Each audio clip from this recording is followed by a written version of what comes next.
Pero antes de entrar de lleno a cómo resolver recurrencias, vamos ahora a formalizar la idea de la O grande.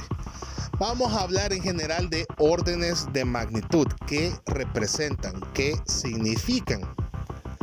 Yo tengo un fenómeno y sé que este fenómeno se puede expresar por una función. Pero el problema es que no sé qué función es. Yo sé que existe, por lo menos. Y alguna forma tendrá en el espacio. Digamos que podría ser esta forma. Y por ahí anda en algún lugar. Esta es la función de mi fenómeno. La vamos a llamar f de n. No sé quién es. Y por lo general no voy a tener manera de saber quién es. Entonces, ¿qué hago si no la puedo tener? Bueno, me voy por el siguiente mejor. Si no puedo tenerla, por lo menos puedo saber a quién se parece. Porque sabiendo a quién se parece, al menos una idea de cómo se comporta puedo tener. En algún lugar tiene que haber una función que se le parezca, al menos en algo. Esa función podría ser algo como esto. Y esta anda por ahí. A esta segunda función le vamos a poner de nombre genérico g de n. Un pequeño ejemplo puramente ilustrativo. Digamos que f de n lo pudiera tener y sé que después de calcularlo va a ser una cosa rara como 34 pi sobre raíz de 2 por n cuadrado.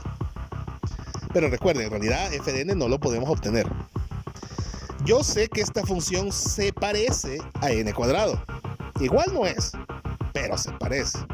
Entonces, como f de n en realidad no la voy a conocer, si yo observo n cuadrado, por lo menos voy a tener una idea de cómo sería el comportamiento de f de n, que al final es lo que me interesa.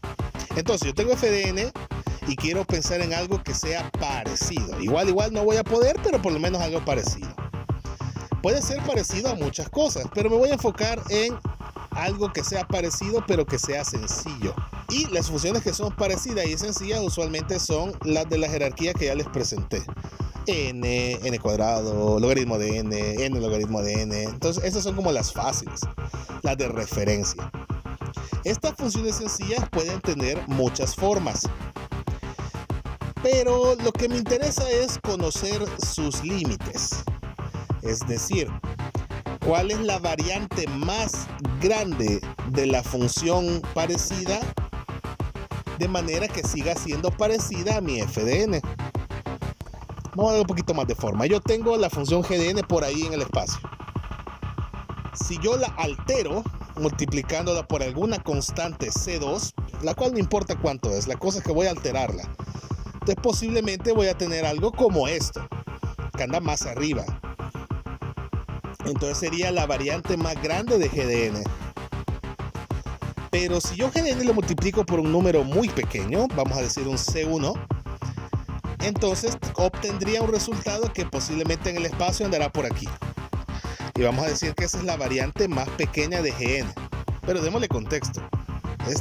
La de arriba es la variante más grande de g de n, de tal forma que siga siendo parecida a la f de n que no puedo encontrar. Es decir, puede haber variantes más grandes, pero que sí ya no se van a parecer a mi f de n. Del mismo modo, la de abajo sería la variante de g de n más pequeña que todavía se parezca a mi f de n. Es decir, puede haber variantes más pequeñas, pero variantes más pequeñas quizás ya no se van a parecer a mi f de n. De manera que yo planteo un rango, un espectro espacial en el cual mi f de n podría pasear, podría andar, en la que podría vivir. Con un espacio que estaría bien delimitado por arriba y por abajo, donde el límite superior es C2 de g de n y el límite inferior es C1 de g de n. Repito, la idea es que tengo un espectro bien delimitado por arriba y por abajo en el cual mi f de n se puede mover como para yo saber cómo se puede comportar, ya que no la puedo saber directamente. Donde puedo saber lo más grande que podría ser y lo más pequeño que podría ser. Si toda esta historia la resumimos matemáticamente, se escribiría una desigualdad de la siguiente manera. F de n es a la vez mayor o igual que un C1 por G de n. Que leído de izquierda a derecha es que C1 de G de n es menor o igual que F de n. Y F de n es menor o igual que un C2 por GDN. Es decir, ese es el intervalo espacial en el que FDN se puede mover. A veces no es posible conocer los dos límites, por distintas razones, pero no vamos a entrar en esos detalles. A veces solo se puede saber el límite superior. Es decir, mi FN se puede mover hacia arriba y puede llegar a ser algo extremadamente parecido a C2 de GDN. Pero por abajo a saber qué puede pasar. O sea que yo solo conozco arriba. Como yo solo conozco arriba, ni siquiera tengo que llamarle C2. Le llamo solo C porque no hay otra. Resumiendo esta historia, yo puedo poner solamente que FDN es menor o igual que alguna constante por GDN. No puedo saber nada por el lado izquierdo porque no sé nada del límite inferior. Lo opuesto también puede ocurrir. A veces solo puedo saber el límite inferior y no sé nada de arriba.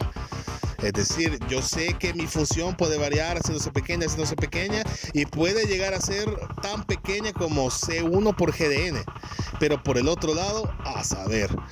Entonces, otra vez, como solo hay una constante, en vez de llamarla C1, puedo llamarla solo C. Y resumiendo la historia como desigualdad, yo solo puedo poner que C por GDN es menor o igual que FDN. No puedo saber nada por el otro lado.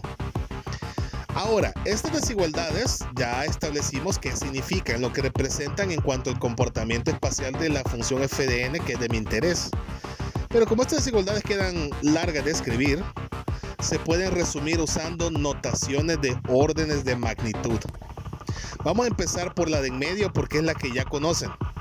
Cuando yo tengo que una función tiene un límite superior bien definido, pero solo el superior, y que puede llegar a ser igual que ese límite superior, esta es la notación de la O grande. Decir que una función, que un término, que algo es O de otra función, O grande de otra función, quiere decir que esa otra función multiplicada por una constante es el límite superior para el comportamiento de la f de la n. Es lo más grande que puede llegar a ser. Esa es la magnitud más grande que puede llegar a tener. El otro lado de la historia, cuando solo sea el límite inferior, se llama omega grande.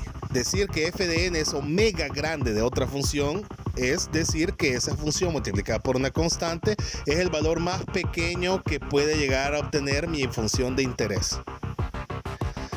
Cuando para una función puedo tener O grande y puedo tener también omega grande, es decir, tengo los dos lados de la desigualdad, puedo resumir toda la historia como que la función es teta grande de dicha función. Del otro lado, si una función es teta grande de otra, quiere decir que un C1 multiplicando esa otra función es menor o igual que la f de n, la cual a su vez es menor o igual que otra constante C2 multiplicando a la otra función. Ahora hay una última variante que es importante mencionar. Ahorita estamos hablando de límites exactos, que puede llegar a ser igual al límite. Pero a veces estos límites funcionan como asíntotas. Es decir, se pueden acercar, pero no pueden llegar a ser igual. Tanto por arriba como por abajo. En estos escenarios las desigualdades se mantienen casi igual, solo que quito los iguales. Es decir, Fn puede ser mayor que un C1 GDN y menor que un C2 GDN, pero no puede ser igual a ninguna. O puedo saber solo el de arriba y decir que es menor que C por esa función. O puedo saber solo el de abajo y decir que C por esa función es menor que f de n. Cuando tengo estas variantes donde los límites no pueden llegar a alcanzarse si son asíntotas, las notaciones se colocan en minúscula y se leen. El de en medio es O pequeña. Si f de n es O pequeña de g de n, es que no puede llegar a ser igual. Del mismo modo, la de la derecha es omega pequeño de la función y la mezcla de ambas cuando c de los dos lados es teta pequeña de la función. Entonces estas son las 6 posibilidades, los 6 escenarios y sus interpretaciones. Algunos ejemplos solo para afianzar la idea. Si f de n es O grande de n logaritmo base 2 de n, es que f de n es menor o igual que alguna constante multiplicando la función n logaritmo base 2 de n. Eso es lo más grande que puede llegar a ser. Si yo tengo que f de n es omega pequeño de n cubo, es que alguna constante multiplicando a n cubo es menor que f de n. Es lo más pequeño de manera asintótica que la f de n puede llegar a ser. Si yo tengo que f de n es teta grande de n, es porque hay alguna constante C1 multiplicando a la n que es menor o igual que f de n, es lo más pequeño que puede llegar a ser.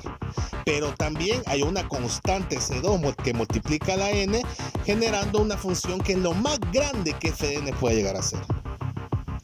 Y por último, si yo tengo que f de n es o pequeña del logaritmo base 2 de n, es porque hay una constante que multiplicando el logaritmo base 2 de n es el límite superior de manera asintótica de f de n.